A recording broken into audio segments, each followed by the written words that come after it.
Welcome back mga kalutang. Ngayong araw po ito, pag-usapan po natin kung bakit nagiging piki o patalita yung ating mga manok.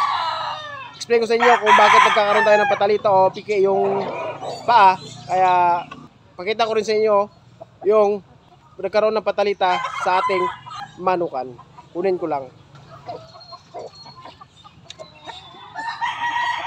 Ayan, ito po yung sinasabi kong piki o patalita sa kanang bahagi po ng paa niya.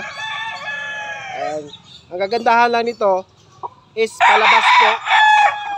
palabas po yung pagiging kurba niya kaysa papasok. Pangit po pag papasok kasi mahihirapan siyang kumilos ng maayos at hindi na po magamit natin. Ito pwede pang magamit natin, pero pag sa malaking farm wala na to,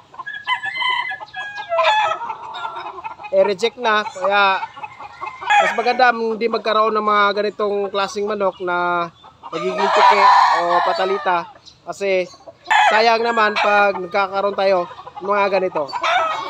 Ito po is nasa 5 months old na. Medyo malaki po yung katawan niya. Ayan.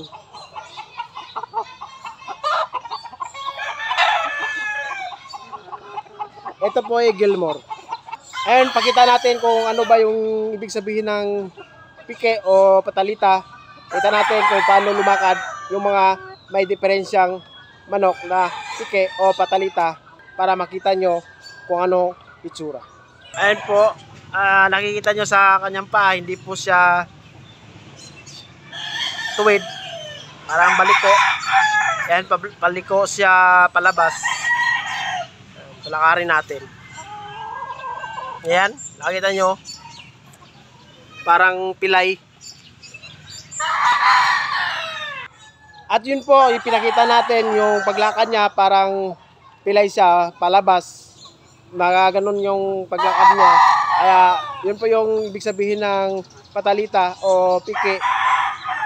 Kaya iwasan natin magkaroon ng ganong depekto yung alaga nating manok. Yung nangyari kasi nung manok na yon is nasa palagi lang sa kulungan, hanggang nag 4 months old siya. Hindi ko nakita yung diferensya na kasi may trabaho tayo.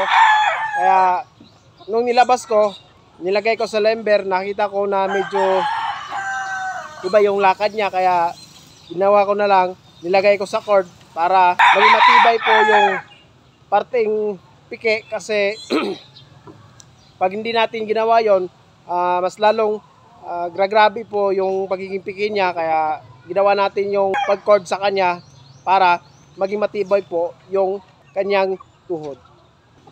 Ang dahilan talaga kung bakit nagkakaroon ng piki is nasa kulungan lang o maliit lang yung area, hindi siya masyadong gumagalaw. Di katulad ng nasa farm is nilalagay po sa rinse, kaya naging matibay po yung tuhod nila para hindi po magiging depekto yung kanilang mga alaga. Kaya nilalagay nila sa pre-rinse para maging matibay yung kanyang tuhod. Iwasan natin magkaroon ng piki. Huwag natin masyadong ilagay sa kulungan. Kung maaari, pwede nating itagala po yung mga alaga nating sisiw para maging matibay po yung kanyang tuhod. Yun talagang isang dahilan kung bakit nagkakaroon ng piki. Yung palagi nasa kulungan lang yung alaga nating manok. Tsaka kung bago mo sa ating channel, huwag kalimutan mag-subscribe at click yung bell button para update ka sa ating mga bagong video yung lalabas. Ikaw na hindi pa nakapag-subscribe, mag-subscribe ka na para malaman mo kung mara natin sa pagmamanok. Hanggang sa susunod, bye-bye!